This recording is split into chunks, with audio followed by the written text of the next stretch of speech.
ഇന്ന് നമ്മളിവിടെ ഉണ്ടാക്കാൻ പോകുന്ന വാഴയ്ക്ക മെഴുക്ക് പുരട്ടിയാണ്. അതിന് വേണ്ടിയിട്ട് ഒരു പാൻ ചൂടായപ്പോൾ വെളിച്ചെണ്ണ ഒഴിച്ചു. വെളിച്ചെണ്ണ ചൂടായപ്പോൾ നമ്മൾ കടുകിട്ട് പൊട്ടിച്ചു. അതിന് ശേഷം കുറച്ച് തേങ്ങ വറുത്ത് നമ്മളൊരു സൈഡിലേക്ക് മാറ്റി വെച്ചു. പിന്നെ വലിയ ഉള്ളി, പച്ചമുളക്, കറിവേപ്പില ഇട്ട് നന്നായി വഴറ്റി.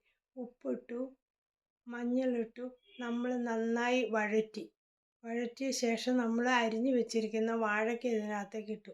എന്നിട്ട് വാഴയ്ക്ക ഇതിനകത്തേക്കിട്ട് നന്നായി നമ്മൾ ഇളക്കി. മെഴുക്ക് പുരട്ടിക്ക് വേണ്ടിയിട്ട് നമ്മൾ വാഴയ്ക്ക നീളത്തിലാണ് അരിഞ്ഞു വെച്ചിരിക്കുന്നത്.